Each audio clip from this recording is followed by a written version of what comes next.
Begini sekarang nih, secara ekonomi kita ini dijajah dengan sistem ekonomi neoliberalisme.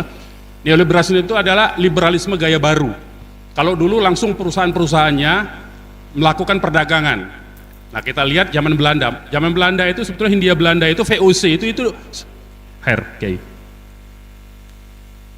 Jadi zaman Belanda itu VOC langsung berdagang dengan kerajaan-kerajaan Nusantara. Ini sebelum bicara Hindia Belanda nih.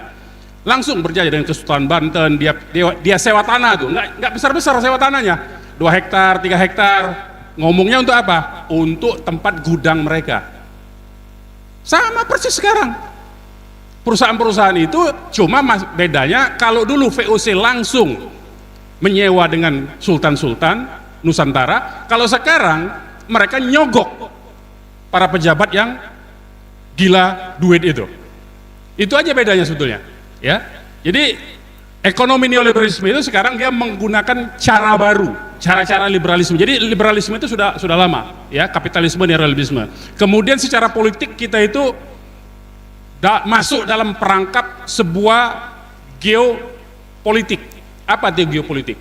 Geopolitik itu kondisi negara lain yang ingin mencaplok, istilah bahasa ilmu sosialnya itu Lebensraum. Lebensraum itu wilayah hidup.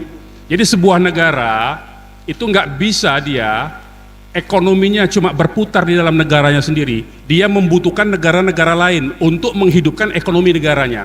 Contoh konkret, Cina nggak bisa bangun mobil listrik kalau tidak disuplai nikelnya dari Sulawesi. Nah itu Lebensraum namanya. Ya, itu Lebensraum namanya.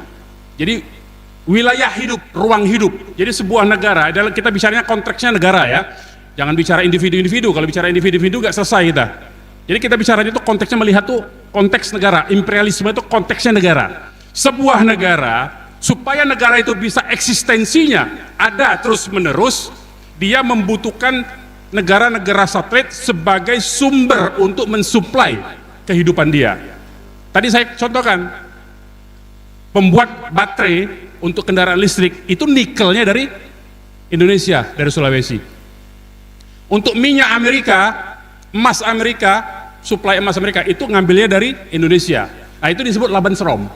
Itu harus paham tuh bapak-bapak. Jadi nggak bisa kita cuma mikir kita sendiri, itu nggak bisa. Makanya kita terus memikirkan, lihat. Nah Indonesia itu tidak punya doktrin seperti mereka. Nah Cina itu punya, Amerika itu punya. Kalau Amerika itu punya doktrin namanya Pax Americana. Ya, Pax Americana itu apa? Bahwa semua negara selain Amerika itu adalah hanya negara-negara satelit untuk suplai sumber daya, bahan baku, dan tempat memasarkan produk Amerika. Itu Pax Americana. Dan harus supaya sumber-sumber bahan bakunya itu terjaga, harus dijaga oleh militer Amerika. Makanya Amerika bikin ratusan pangkalan militer di luar negara Amerika. Itu namanya Pax Americana. Nah sekarang Cina bangkit. Cina itu punya doktrin sekarang, obor, bukan obor yang nyala itu. Obor itu One Belt One Road atau BRI, Belt and Road Initiative namanya. Apa? Sama seperti Amerika.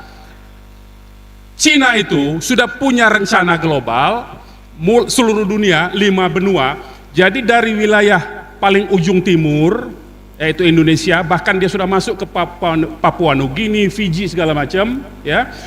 Dia sudah punya perjanjian, suplai bahan bakunya itu terus sampai ke Indonesia, terus dia sampai ke Eropa Timur, sampai ke Afrika Utara. Bahkan Amerika Selatan dia sudah punya rencana membangun jalan dan kereta api dari Brazil pantai timurnya sampai ke Chili pantai baratnya. Itu disebut doktrin obor itu. Jadi jalur sutra baru, jalur perdagangan baru. Nah untuk menopang rencana obor Amerika, geopolitiknya seperti itu, Cina itu sudah membuat pangkalan militer di Natuna Utara. Coba bapak-bapak cek, silakan ada. Nah itu disebut imperialisme. Nah dengan konteks imperialisme seperti inilah sebetulnya Indonesia itu saya nggak ngerti. Cuman kita berharap ya, Pak Prabowo ini orang militer, sama seperti Pak Narko. Dia tahu tuh apa yang disebut dengan geopolitik. Tapi sebelumnya Pak Cungkring kita itu Itu nggak ngerti apa-apa, dia cuma ngamplas kayu soalnya.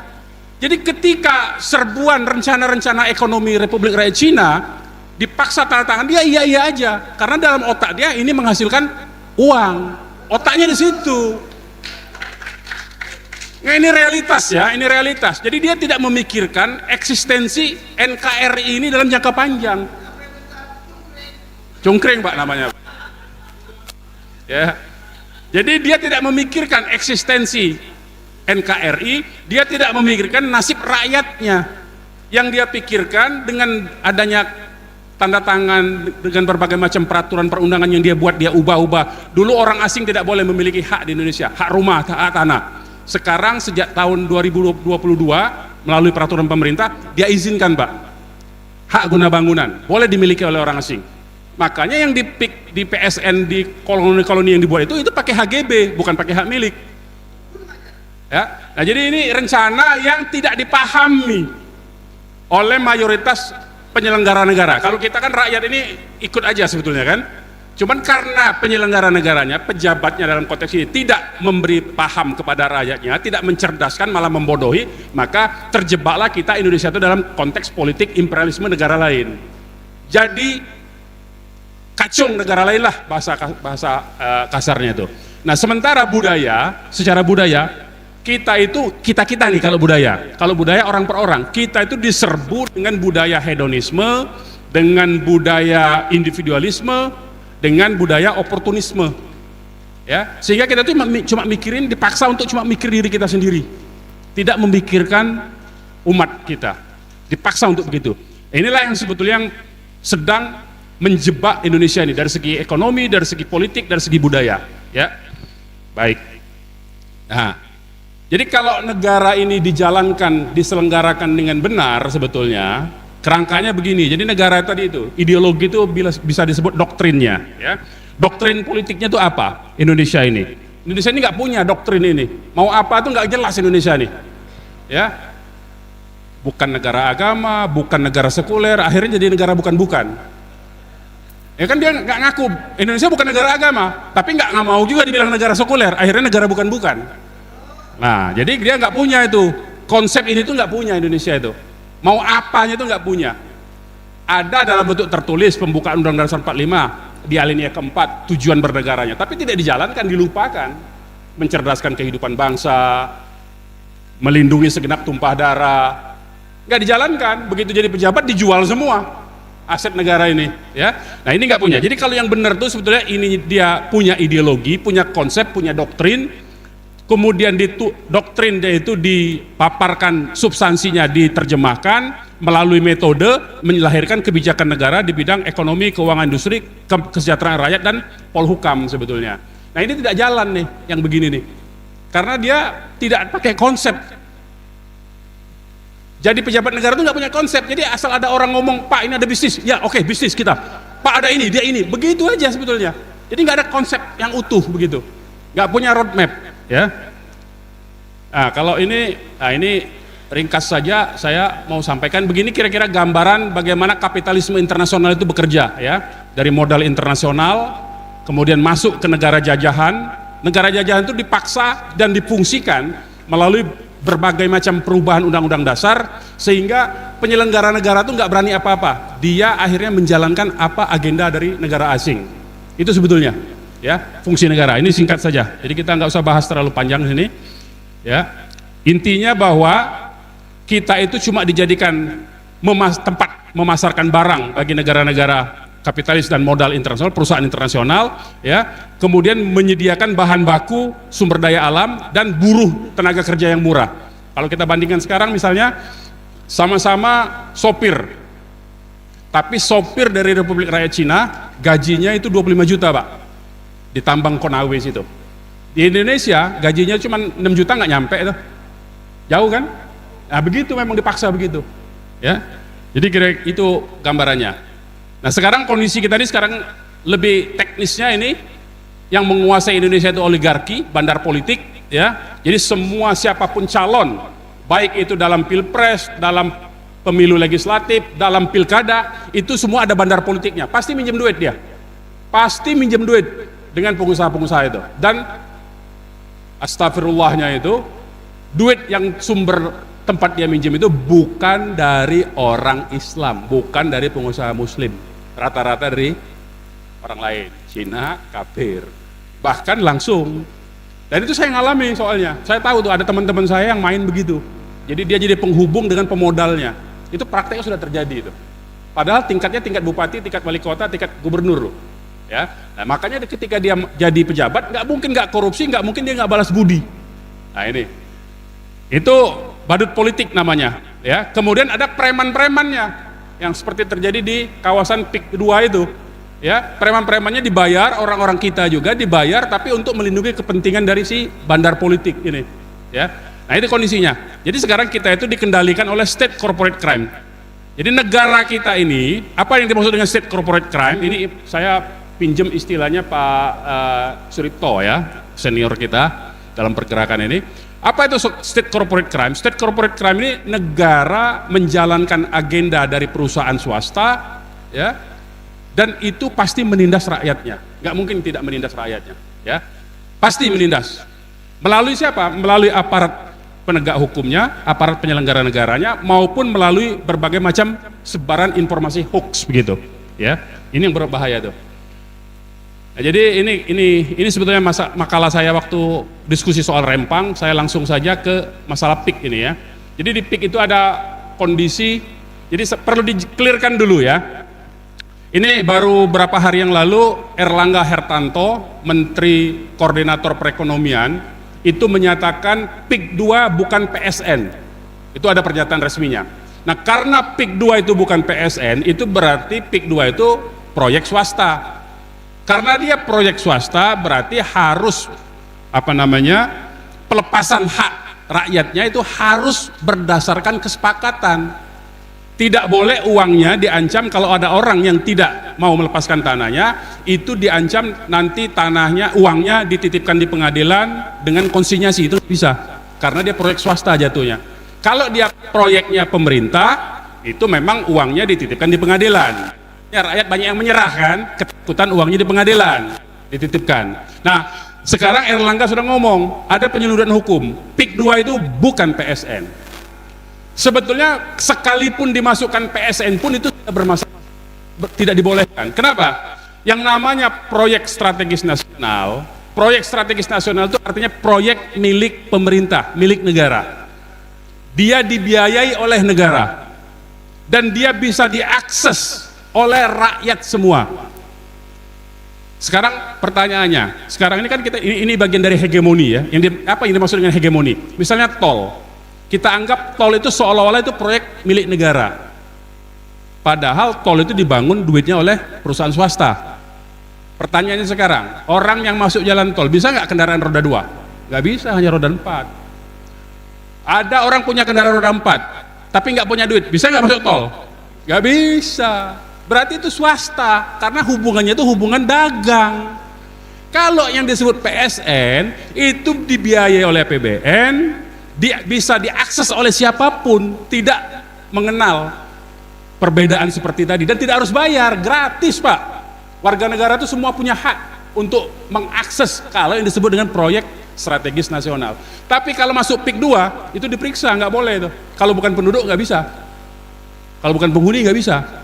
Kemarin aja ada TV One, ada video beredar kan, TV One mau masuk diusir tuh, berarti kan dia bukan punya negara, itu punya swasta itu, dan itu bukan proyek negara. Nah, jadi itu nggak boleh. Jadi itu ada penyeluduran hukum. Jadi sekalipun dia disebut PSN tetap tidak boleh, apalagi sudah dikatakan oleh Erlangga dia PIK itu bukan PSN. Jadi jangan lagi nyebut PSN PIK 2, bukan PIK 2, PSN yang mana yang PSN? PSN itu dalam peraturan Menteri Perekonomian itu disebutnya proyek ekoturism, pariwisata saja, bukan pemukiman, pariwisata. Jadi negara, nah salahnya di mana? Jadi sekalipun PSN dia tetap salah. Salahnya di mana? Itu hutan mangrove. Hutan mangrove itu punya negara, punya rakyat, tapi diberikan ke swasta untuk ngolahnya. Sah nggak? Nggak sah. Berarti itu dapat gratis dia. Rampok, bukan lagi maling itu. Kalau maling itu diam-diam, ini rampok terang-terangan dia. Nah, hutan mangrove diberikan kepada swasta oleh negara secara gratis, imbalannya itu hutan mangrove dibuatkan tempat wisata, adalah tempat hiburannya, adalah tempat sirkuitnya, itu rencana awalnya, tapi tidak ada pemukiman.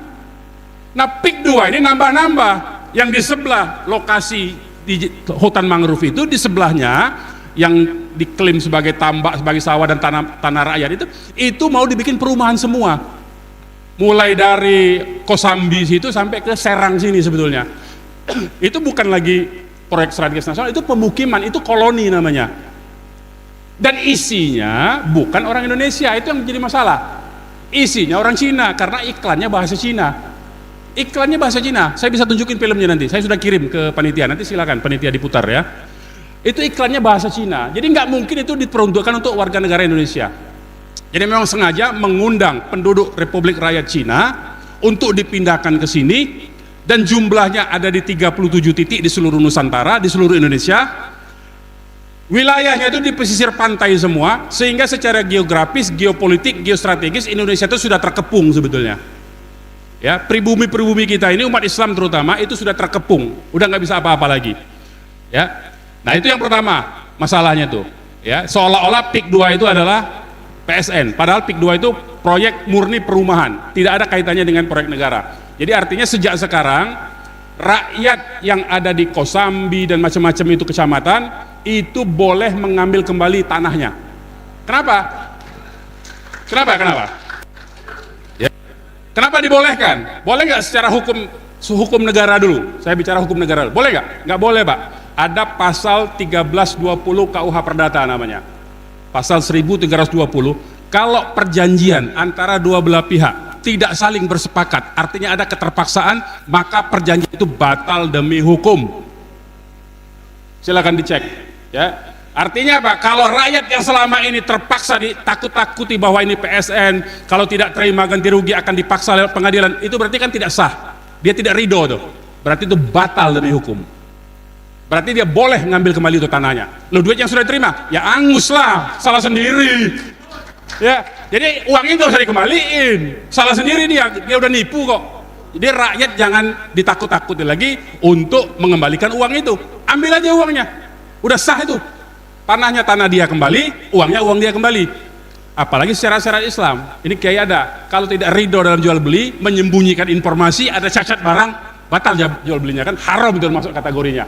Nah jadi makanya secara hukum negara maupun secara hukum syariat sah rakyat di Kosambi dan macam-macam kecamatan yang ada di sana sampai sekarang itu mengambil kembali tanahnya. Itu harus dibilangkan itu.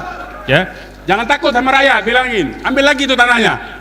Bener itu, supaya rakyat itu nggak ketakutan. Ini kan rakyat ini ketakutan karena nggak ngerti hukum kan, ditipu-tipu, nanti begini, udah ambil lagi, itu haknya mereka. Yang sudah diuruk itu ambil lagi aja, patokin lagi itu, semua tanah itu suruh patok lagi rakyat. Ya, terutama oleh pemuda-pemuda, oleh mujahid-mujahid, oleh laskar-laskar itu patok kembali suruh rakyat yang punya tanah. Ya, jangan takut, itu tanahnya mereka soalnya. Karena apa? Karena mereka rakyat itu dipaksa karena sudah diinformasikan lewat informasi hoax itu, seolah-olah PIK itu adalah PSN kan, itu nggak boleh itu ya.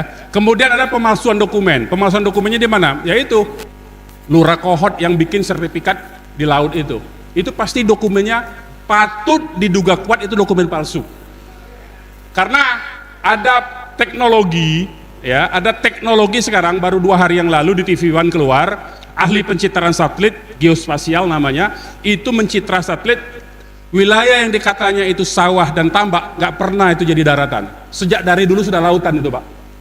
Sejak dari dulu sudah lautan, sejak dari tahun 73 ada datanya. Itu sudah saya kasih juga itu datanya. Nanti silakan disebar aja. Sejak tahun 73 itu sudah lautan. Jadi bagaimana tahun 80 ada itu seolah-olah tambak dan sawah? Ini penipuan namanya kan? Nah kalau penipuan ya tidak sah itu, berarti itu ada dokumen palsu. Harusnya lurahnya itu diseret ke penjara, bukan pengadilan, penjara itu langsung ya. Jadi nggak boleh itu lurahnya selama ini sok-sok menyatakan itu karena memang rakyat nggak ngerti hukum soalnya. Ini rakyat harus disadarkan, harus dikasih tahu itu logikanya. Nah katakanlah kita ikuti logika mereka menyatakan seolah-olah itu ada tambak, ada sawah dulunya. Kita ikuti dulu, Bapak, Ibu, kalaupun ada tanah kita, ini tanah misalnya, saya bicara konteks gunung misalnya, ini ada tanah, ini jurang, tiba-tiba tanahnya ambles, longsor, berarti tanahnya hilang kan? Itu haknya ikut hilang Pak, secara hukum. Sama dengan laut, ini batas laut. Katakanlah tadinya batas lautnya di sini, ada sawah, ada tambak, katakanlah. Kemudian jadi laut, hilang itu surat-suratnya itu nggak berlaku lagi. Kenapa bisa diproses jadi sertifikat? Nah ini yang sebetulnya, jadi mau ikuti logika mereka tetap salah, apalagi ikutin hukum. Secara logika mereka saja udah salah. Jadi tanah yang sudah kehilangan itu otomatis haknya hilang, suratnya menjadi tidak berlaku. Apalagi memang tidak ada tanahnya, berarti dia bikin surat palsu kan? Nah berarti itu pidana itu. Mestinya polisi itu mengusut itu. Mestinya polisi mengusut itu, bukan polisi malah nakut-nakutin rakyat, ya. Nah, intimidasi sekarang ini terjadi, intimidasi, perampasan tanah, kekerasan, banyak yang dipenjara tuh. Saya dengar-dengar. Kalau apa-apa ditakutin, kalau ada foto dengan Pak Dido ditangkap, dia panggil kantor polisi, kemudian ditakut-takutin sehingga dia ngelepasin tanahnya. Banyak kejadian itu. Ya, nanti Pak Narko dengan Pak Marwan dan kawan-kawan nih banyak ceritanya di sana, ya. Jadi itu yang terjadi di konstruksi masalah. Nah, sekarang tadi saya katakan menurut Undang-Undang 5 tahun 60 tadi itu. Menurut undang-undang ini sebetulnya tanah itu punya fungsi sosial. Jadi kalaupun kita punya tanah, beli tanah, di belakang kita ada tetangga kita, nggak punya akses masuk ke tanah yang belakang, ada fungsi sosial, kita harus memberi jalan kepada tetangga kita. Nah, di PIK ada nggak begitu? Malah diusir kan? Malah diusir, malah jalan negara diambil alih oleh perusahaan, oleh korporasi, oleh Agung Sedayu Group. Nah ini yang sebetulnya pelanggaran hukumnya. Jadi banyak sekali sebetulnya pelanggaran-pelanggaran hukum, ya. Kalau di ini ada tentang tanah musnah di pasal 34 tuh, tentang hak guna bangunan, tanah musnah itu ada salah satunya itu, ya. Tanah itu hapus, hak guna usaha, hak guna bangunan hapus karena apa? Salah satunya huruf F-nya itu tanahnya musnah. Kalau tanah daratan jadi laut itu kan musnah. Kalau dari tanah kemudian longsor nggak ada tanahnya lagi, itu namanya musnah. Berarti itu sudah tidak punya hak. Suratnya menjadi otomatis tidak berlaku lagi. Otomatis tidak berlaku, nggak perlu pakai ini, otomatis tidak berlaku itu, ya. Nah, jadi itu yang sudah diumumkan kemarin. Jadi saya kira kalau untuk Rempang itu tanah terlantar. Jadi kalau di bedanya di kasus Rempang, kalau di PIK ini tanahnya jadi laut, ya katakanlah begitu. Atau memang tidak ada tanah yang laut diklaim sebagai tanah. Tapi kalau di Rempang itu negara katanya, ini pun katanya, pernah memberikan HGB kepada perusahaan di tahun 2004. Kemudian baru datang lagi tahun 2024. Gitu kan? Tahun 2024 baru rame lagi kan Rempang kan? Sebenarnya tanah itu 2 tahun tidak kita olah untuk hak guna bangunan, untuk hak guna usaha. 2 tahun tidak kita kerjakan, 2 tahun tidak kita olah, tanah itu hilang hak kita. Jadi hati-hati yang pegang HGB itu. Hilang tuh tanah. Jadi harus diolah. Prinsipnya seperti syariat Islam itu, tanah itu harus dihidupkan. Nggak boleh tanah itu ditelantarkan. Tanah itu harus dihidupkan, diproduksi. Apakah itu peternakan, apa itu pondok pesantren, apa itu ada kebun, harus diusahakan. Ya, tidak boleh tanah disimpan. Nggak boleh. Nah itu sama undang-undang pokok negara itu begitu juga. Jadi dia mengambil prinsip dari syariat Islam juga sebetulnya. Jadi nggak ada perbedaan sebetulnya. Jadi kita itu punya dasar, umat Islam itu punya dasar sebetulnya dalam konteks menggunakan undang-undang yang ada ini. Jadi tidak ada perdebatan, ya. Nah, ini PP-nya, ya, pelanggaran HAM-nya. Nah sekarang tadi saya mau fokuskan dari tadi itu bahwa pembuatan pemukiman-pemukiman di pesisir pantai itu tidak lain dan tidak bukan bagian dari rencana besar yang geopolitik Republik China. Itu mesti kita ya. Jadi artinya sekalipun rakyat dibayar tinggi harganya, katakanlah 2 juta, 3 juta per meter, tetapi dan rakyat ridho, tetapi koloni itu kemudian ditempati oleh warga negara Republik China, tetap saja itu ancaman bagi Indonesia. Ancaman kedaulatan kita ini. Karena negara ini tidak akan bisa merdeka kalau dikendalikan oleh kekuatan dari Republik China. Yaitu apa? Melalui peraturan perundang-undangan maupun melalui orang-orangnya. Republik China itu penduduknya 1,5 miliar. Dia buang saja 200 juta dari yang katakanlah yang penjahat-penjahatnya, pelaku kriminalnya, yang dari penjara di Republik China itu dipindahkan ke Indonesia supaya memang boleh jahat, supaya nggak tahu memang. Dipindahkan tuh 200 juta ke pemerintah Cina dari 1,5 itu. Dia masih punya 1,3 miliar. 200 juta itu enteng dia uang itu. 200 juta itu kemudian yang mengambil alih ditugaskan oleh mereka, dipimpin oleh tentara-tentara yang sudah skill lebih dahulu, yang menyamar sebagai tenaga kerja asing di Indonesia, di pertambangan, di bagian sektor, dipimpin oleh mereka itu. Maka kriminal-kriminal itu nanti akan mengambil alih tanah-tanah kita, negara kita. Nah, ini yang harus diperhatikan. Jadi bukan cuma sekedar rakyatnya. Kalau rakyat ditindas itu sudah kewajiban pemerintah untuk membela. Negara kita dijaga, kewajiban kita juga untuk yang katanya disbukapol itu. Cinta tanah air itu harus diwujudkan, jangan cuma ngomong aja. Selama ini kan yang ngomong disbukapol itu pada malah bela aduan. Dan pada bikin pertemuan kan, itu paling ngomong NKRI, tapi bela aduan. Mestinya kan bela penduduk yang Islam itu, bukan bela Cina kafir. Nah ini anomali yang kita hadapi, dan karena itu sebetulnya kewajiban kita semua supaya nanti Indonesia bisa merdeka lepas dari cengkeraman oligarki dari state corporate trust. Jadi mudah-mudahan kita bisa sadarkan rakyat di sana bisa kita dorong untuk mengambil kembali tanah-tanahnya, dan rakyat itu berani kalau dipimpin oleh para tokoh dan para ulama. Kalau enggak berani ya. Yang namanya domba itu harus ada pemimpinnya.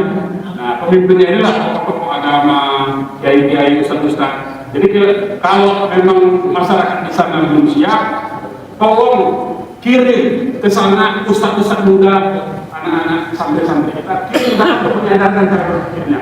Bahwa di sana ada hak mereka, bahwa mereka itu dizolimi. Kirim ke sana bidik mereka. Yang saya dengar di sana memang jarang. Kegiatan keagamaan jarang. Nah, kirim santri-santri kita yang mudah-mudahan sebagaimana teman-teman kita dari kelompok sekolah itu sering kirim misionaris-misionarisnya kalau ada peristiwa-peristiwa begitu. Nah, kita kirimlah santri-santri kita supaya mendidik masyarakatnya supaya mengetahui haknya dan berani melakukan itu. Karena tanpa itu rakyat akan terus ditipu dan ditekan oleh mereka. Saya kira itu saja bisa saya sampaikan. Terima kasih. Oke teman-teman semua, itulah tadi penjelasan yang sangat luar biasa dari Pak Munarman terkait PIK 2, masalah hukum, dan begitu juga sejarah dulu VOC yang bekerja sama dengan kerajaan-kerajaan di Nusantara, sangat runut dan sangat jelas menggunakan data dan fakta yang ada. Bahkan ada penjelasan beliau yang menarik itu terkait masalah geopolitik internasional.